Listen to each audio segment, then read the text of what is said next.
At 7:55 on the morning of December 7, 1941, Private Isaac Woodard stood in the segregated colored section of a Greyhound bus in Batesburg, South Carolina, wearing his Army uniform with the Pacific Theater ribbon clearly visible on his chest.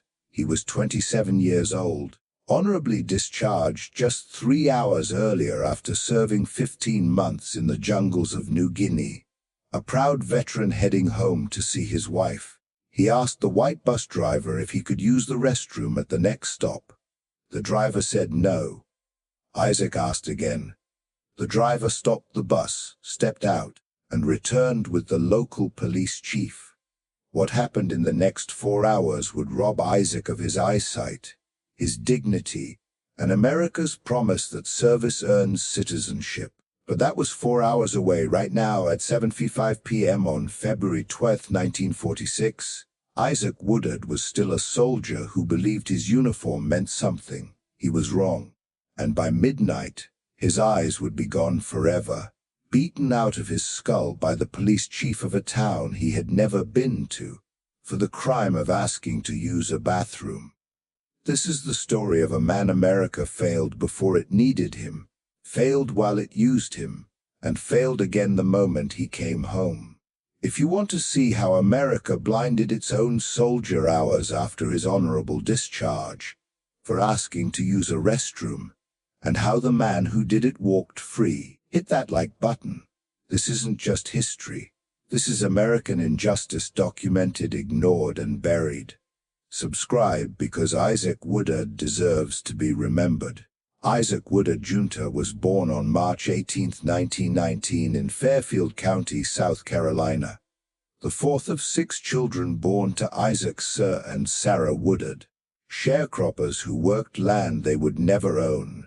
Isaac grew up understanding the rules of the Jim Crow South. Do not look white people in the eye. Step off the sidewalk when white people pass. Use the colored entrance. Drink from the colored fountain. Accept inferior schools, inferior wages, inferior everything. Survive. Isaac learned these rules early. He followed them perfectly. It kept him alive. In 1941, at age 22, Isaac married Rosa Stokes. They had known each other since childhood. Rosa worked as a domestic servant for a white family in Winsboro, South Carolina. She earned $3 per week. Isaac worked as a laborer, loading trucks, digging ditches, any work he could find. Together they earned barely enough to rent a single room in a boarding house. When America entered World War II in December 1941, Isaac saw opportunity. The military paid $50 per month, provided food, shelter, training. More importantly, military service might earn respect, might prove that black men deserved equal treatment. Isaac believed this. Many believed this. They called it the WWII campaign: victory abroad against fascism, victory at home against racism. Isaac enlisted in the U.S. Army on October 14, 1942, at Fort Jackson, South Carolina. The recruiting sergeant, a white corporal, processed his paperwork without looking at him. Isaac was assigned to the Army Service Forces, the non-combat support branch where most black soldiers were placed. The Army in 1942 was segregated by official policy. Black soldiers served in all black units, commanded by white officers, assigned primarily to labor roles, loading supplies, building roads, digging latrines, burying bodies. Combat roles were reserved for white soldiers. The Army believed black men lacked the intelligence and courage for frontline service. This belief was written in training manuals, stated openly by generals, accepted as fact. Isaac completed basic training at Camp Wadsworth, South Carolina in January 1943. The training was segregated. Black recruits trained separately, lived in inferior barracks at the edge of base, used separate facilities. When black soldiers received weekend passes, they were warned, do not go into town. Local businesses would not serve them. Local police would arrest them for minor infractions or no infractions at all. A black soldier in uniform was a target. The uniform meant nothing in South Carolina. Isaac learned this quickly. After basic training, Isaac was assigned to the 429th Port Battalion, a cargo handling unit. The battalion shipped out to New Guinea in March 1943. The voyage took 6 weeks. Isaac spent most of it below deck in the segregated colored section, cramped quarters with poor ventilation, insufficient food. When the ship stopped at ports, white soldiers went ashore. Black soldiers remained on the ship or were assigned work details. Isaac unloaded cargo in the tropical heat while white soldiers drank in bars. New Guinea was hell. Jungle, heat disease, Japanese bombing raids. The 429th Port Battalion worked 12-hour shifts, sometimes 16, loading and unloading supply ships at Milne Bay. The work was brutal. Carrying 100-pound crates in 95-degree heat with 90% humidity, moving ammunition, fuel, food, medical supplies. Everything the combat troops needed, the port battalions provided. Isaac and his fellow soldiers worked without rest, without adequate water, without recognition. They were not considered combat troops, so they received no combat pay, no campaign medals initially, no acknowledgement that they were in a war zone being bombed by Japanese aircraft. Isaac spent 15 months in New Guinea. He contracted malaria twice. The first time he was hospitalized for 2 weeks. The second time he worked through it because the battalion was short-staffed. He lost 30 pounds. His teeth began falling out from malnutrition and lack of dental care. His feet developed fungal infections that never fully healed. He watched men die from disease, from accidents, from Japanese bombs. He wrote letters to Rosa every week. She wrote back describing life in South Carolina, working, waiting, praying he would come home. Isaac promised her he would. He promised her the war would change things. When he came home, he said, America would be different. It would have to be. Black men were fighting and dying for their country. That had to mean something. In January 1946, the army began demobilizing. Soldiers who had served the required time and accumulated enough points were eligible for discharge. Isaac had 44 points, more than enough. On February 12, 1946, he was honorably discharged from the U.S. Army at Camp Gordon, Georgia. His discharge papers listed his rank as Private First Class, his service record as satisfactory, his character as excellent. He received $300 in mustering out pay, a set of civilian clothes, and a small lapel pin identifying him as a veteran. He also received his uniform. He was allowed to keep it.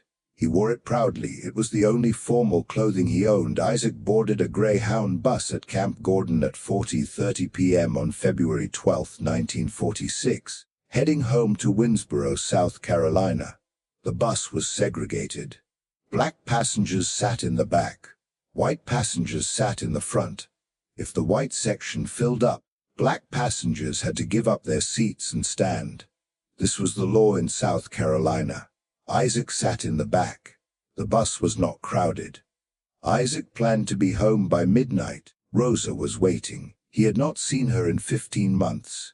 He thought about nothing except holding her again. At 7:40 p.m., the bus stopped at a small town called Batesburg, South Carolina, approximately 40 miles from Winnsboro. Isaac had been on the bus for 3 hours. He needed to use the restroom. He walked to the front of the bus and asked the driver, Alton C. Blackwell, if he could use the restroom at the next stop. Blackwell, a white man in his 40s, did not look at Isaac. He said no. Isaac returned to his seat. 15 minutes later, at 7:55 p.m., the bus stopped at a small store. White passengers exited to stretch, smoke, use the restroom. Black passengers were not allowed off the bus unless the driver gave permission. Isaac approached the driver again. He asked politely if he could use the restroom. Blackwell turned and looked at Isaac's uniform, at the ribbons on his chest. Then Blackwell said, "Boy, you're getting too big for your britches." Isaac responded that he was not trying to cause trouble, he just needed to use the restroom. Blackwell stood up. He was shorter than Isaac but heavier, with a red face and thick arms.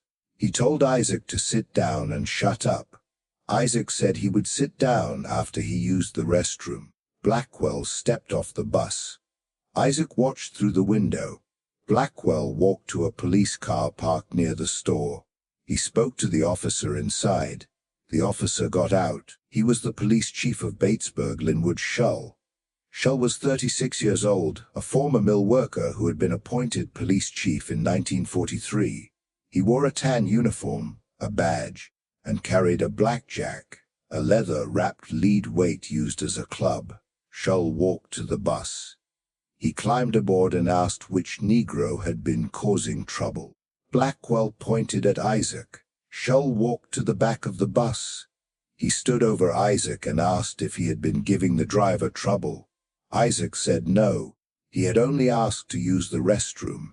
Shull said Isaac was under arrest for disorderly conduct. Isaac asked what he had done wrong. Shull grabbed Isaac's arm and pulled him out of his seat. Isaac did not resist. He was a soldier. He understood orders. He followed Shull off the bus. Outside, Shull told Isaac to walk to the police station. The station was 2 blocks away. Isaac walked. Shull walked behind him. When they reached an alley between 2 buildings, Shull told Isaac to stop. Isaac stopped. Shull asked Isaac if he thought he was smart.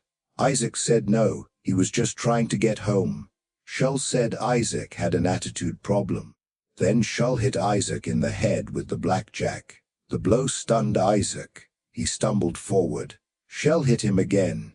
Isaac fell to his knees. Shull continued hitting him. Isaac raised his arms to protect his head. Shull aimed for his face. The blackjack struck Isaac's eyes, his nose, his mouth. Isaac tried to crawl away. Shull kicked him in the ribs. Isaac curled into a ball. Shull continued beating him. Isaac lost consciousness when Isaac woke. He was in a jail cell. He could not see. His eyes were swollen shut. His face felt wet. He touched it. Blood. His hands explored his face. His nose was broken. His lips were split. His teeth were loose. He called out. No one answered. He lay on the concrete floor in darkness, blood pooling beneath him, unable to see, unable to understand what had happened or why. The beating lasted approximately 15 minutes.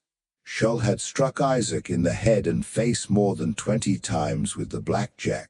He had also jammed the end of the blackjack into Isaac's eye sockets, rupturing both eyeballs. This was not a random act of violence. This was not excessive force during an arrest. This was intentional mutilation. Shull wanted to blind Isaac. He succeeded. Isaac spent the night in the jail cell. No medical attention was provided. No doctor was called. No one checked on him. In the morning, Shull appeared at the cell door. He told Isaac he was being charged with drunk and disorderly conduct. Isaac said he had not been drinking. Shull said the judge would decide that. Isaac was taken to the Batesburg Municipal Court. He could not see. He was guided by another officer. The judge, a white man whose name was not recorded, asked Isaac how he pled. Isaac said not guilty. The judge said Isaac was fined 50 or 30 days in jail. Isaac said he had just been discharged from the army. He had money. He paid the fine. The judge dismissed the case. Isaac was released. Isaac asked the officers how he could get to a hospital. The officers told him to leave. Isaac stumbled out of the police station, blind, bleeding, disoriented. He wandered the streets of Batesburg for hours. He asked people for help. Most ignored him. A black family finally took him in. They called a black doctor. The doctor examined Isaac and realized immediately that his injuries were catastrophic. Both eyes were destroyed. The retinas were detached. The optic nerves were damaged. Isaac would never see again. The doctor contacted the Veterans Administration. The VA arranged for Isaac to be transferred to the Army Hospital at Camp Gordon, the same base where he had been discharged 2 days earlier. Isaac was admitted on February 14, 1946. Army doctors examined him and confirmed the diagnosis: permanent blindness in both eyes due to blunt force trauma. The medical report stated that the injuries were consistent with intentional assault, and that the patient's eyes appear to have been deliberately targeted. The doctors recommended surgery to remove the destroyed eyes and fit Isaac with prosthetic. He had no choice. On February 20, 1946, surgeons removed Isaac WWII's eyes. He was 26 years old. News of Isaac's blinding spread slowly. The black press, particularly the Pittsburgh Courier, the Chicago Defender, and the NAACP's Crisis magazine, reported the story. White newspapers in South Carolina ignored it. The national white press did not cover it initially, but the story reached important people.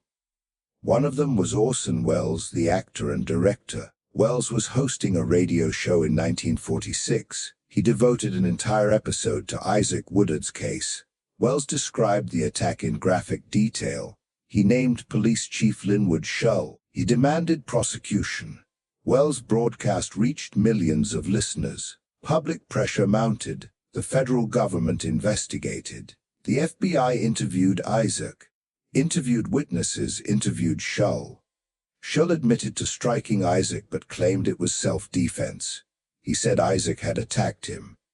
The FBI found no evidence of this. Every witness, including white passengers on the bus, stated that Isaac had been polite and non-threatening. The FBI recommended prosecution. On September 19, 1946, a federal grand jury in Columbia, South Carolina, indicted Linwood Shull for violating Isaac WWII's civil rights under the Civil Rights Act of 1866. The charge carried a maximum penalty of 1 year in prison and a $100,000 fine. The trial was held on November 5, 1946 in federal court in Columbia. The judge was J. Waites Waring, a white South Carolinian, and a federal judge appointed by President Roosevelt. The prosecutor was a federal attorney. The defense attorney was a local South Carolina lawyer hired by Shull. The trial lasted 1 day. Isaac testified. He described the attack in detail. He could not see the courtroom, the judge, the jury. He faced the direction of voices. Medical experts testified. They described Isaac's injuries: both eyes destroyed, permanent blindness, no possibility of recovery. Bus passengers testified. They confirmed Isaac had been polite and non-threatening. The bus driver, Alton Blackwell, testified for the defense. He claimed Isaac had been drunk and disorderly. This was false. Isaac had not been drinking. Medical tests at the hospital confirmed no alcohol in his system. Linwood Shull testified. He claimed Isaac had attacked him and that he had acted in self-defense a few times to subdue him. He denied targeting Isaac's eyes. He denied using excessive force. The prosecutor presented evidence contradicting Shull's testimony: medical reports, witness statements. The fact that Isaac had been beaten so severely that both eyes were destroyed. The prosecutor argued that no reasonable person could believe this was self-defense. The jury deliberated for 30 minutes. They returned a verdict: not guilty. Linwood Shull walked free. The courtroom erupted in applause from white spectators. Judge Waring sat in silence, visibly shaken. Years later, Waring would describe the verdict as one of the greatest miscarriages of justice he had ever witnessed. But in November 1946, there was nothing he could do. Shull was acquitted. Isaac WWII would live the rest of his life blind, and the man who blinded him faced no consequences. The verdict devastated Isaac. He had believed in the legal system. He had testified honestly, endured the humiliation of describing his attack in front of strangers, relived the worst night of his life, and the jury had declared his blinding acceptable. Isaac returned to Winsboro. Rosa took care of him. He could not work. He could not support his family. The VA provided a small disability pension, $100 per month. It was not enough. Isaac and Rosa lived in poverty. The case did have one impact. It radicalized Judge J. Waites Waring. Waring had been a typical Southern white judge, comfortable with segregation, untroubled by racial injustice. Isaac's case changed him. Waring began issuing rulings that challenged segregation. In 1947, he ruled that black citizens had the right to vote in South Carolina's Democratic primary. In 1951, he issued a dissenting opinion in Briggs v. Elliott, arguing that segregated schools were unconstitutional. His rulings made him a pariah in South Carolina. He received death threats. His family was ostracized. In 1952, he retired and moved to New York. But his rulings laid the groundwork for the Supreme Court's decision in Brown v. Board of Education in 1954. Isaac Woodard's blinding helped destroy segregation. Isaac never knew this. He lived in poverty and obscurity. Isaac Woodard lived for 48 more years after losing his sight. He never worked again. He survived on VA disability and Rosa's meager earnings. They lived in the Bronx, New York, having left South Carolina in 1947 to escape the constant reminders of injustice. Isaac became active in veterans organizations for a time, speaking at NAACP events. But as the years passed, his story faded. New injustices replaced old ones. The civil rights movement focused on living heroes, not broken veterans. In the 1960s, Isaac's health declined. The trauma of the attack had caused lasting damage beyond his blindness. He suffered from severe headaches, memory loss, depression. Rosa cared for him without complaint. They had no children. They lived in a small apartment. Visitors were rare. Isaac listened to the radio, to news of the civil rights movement, the March on Washington, the Voting Rights Act. He heard about progress and wondered if his sacrifice had contributed to it. No one told him about Judge Waring's rulings. No one connected his case to the legal victories against segregation. On September 23, 1992, Isaac Woodard died in the Bronx at age 73. The cause of death was listed as complications from diabetes and heart disease. His obituary in the New York Times was 4 sentences long. It mentioned that he had been a victim of police brutality in 1946, and that the officer responsible had been acquitted.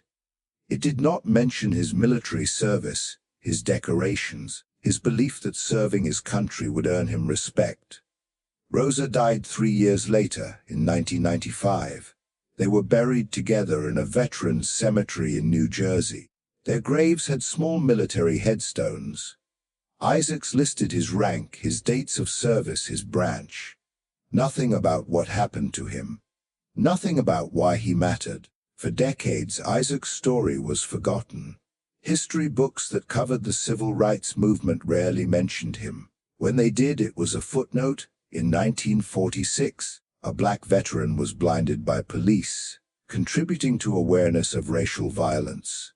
No name, no context, no recognition that Isaac's case had reached President Truman, had influenced the desegregation of the military in 1948, had inspired Judge Waring's transformation. Isaac was erased in 2019. Filmmaker Janks Morton released a documentary about Isaac Woodard titled The Blinding of Isaac Woodard. The film brought renewed attention to his case.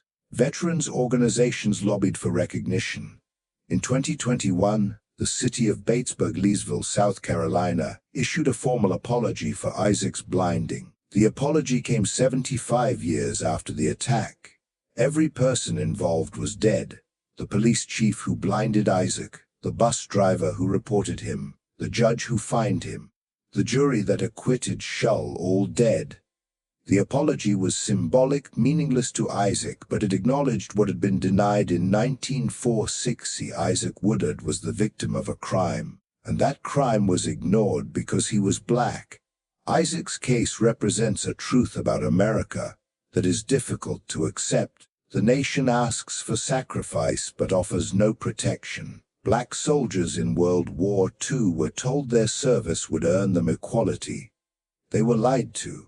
Isaac Woodard served honorably, contracted malaria twice, lost teeth and health in the jungles of New Guinea, and was rewarded with a beating that destroyed his eyes. He was not unique. In 1946 alone, at least 6 black veterans were lynched or killed in the South. Dozens more were beaten, humiliated, denied service. The uniform meant nothing. The medals meant nothing. Sacrifice meant nothing. The question Isaac's story forces us to confront is simple. What does citizenship mean if service does not guarantee protection? Isaac Woodard did everything America asked. He enlisted. He served. He obeyed orders. He came home honorably. And America blinded him. Not metaphorically. Literally. A police chief jammed a blackjack into his eye sockets and destroyed his vision, and a jury of his fellow citizens said that was acceptable. That is not a failure of one man or one town. That is a system working as designed. Isaac Woodard's legacy is not just his suffering. It is what his suffering revealed, that America's promise of justice was conditional, that citizenship was not guaranteed by birth or service, and that Black Americans could not rely on the law to protect them. This realization drove the civil rights movement. Rosa Parks, who refused to give up her bus seat in 1955, knew about Isaac Woodard. Her action was informed by his story. Martin Luther King Jr. referenced cases like Isaac's in his speeches, pointing to the hypocrisy of asking black men to fight for freedom abroad while denying it at home. Isaac Woodard never saw the Civil Rights Act of 1964 signed. He was blind when it happened, but his case was one of thousands that made it necessary. The law changed not because America became moral, but because people like Isaac refused to be silent about their suffering. Isaac testified in court knowing the jury would acquit his attacker. He testified anyway. He spoke at NAACP events knowing most Americans would never hear him. He spoke anyway. He lived 48 years in darkness, refusing to let his story die. That is courage. 2023. The U.S. Army issued a formal commendation recognizing Isaac Woodard's service and acknowledging the injustice he suffered. The commendation was symbolic. Isaac was dead. His wife was dead. No one who knew him remained. But the Army stated officially that Isaac Woodard was a soldier who served honorably and was failed by his country. That acknowledgement, 77 years late, is not justice, but it is truth. If this story made you angry, if it made you question what America demands from its soldiers, if it made you realize that some debts can never be repaid, hit that like button. Share this video with someone who thinks military service guarantees citizenship. Subscribe to this channel, because Isaac Woodard's story is not unique, and there are dozens more like it waiting to be told. Drop a comment. Tell us where you're watching from. Tell us if you knew about Isaac Woodard before this video. Tell us you were here, because Isaac Woodard served his country and his country blinded him. And for 75 years, America pretended it never happened. We will not let that happen again. Thank you for watching. Thank you for remembering. Isaac Woodard asked for nothing except the right to use a bathroom. America took his eyes.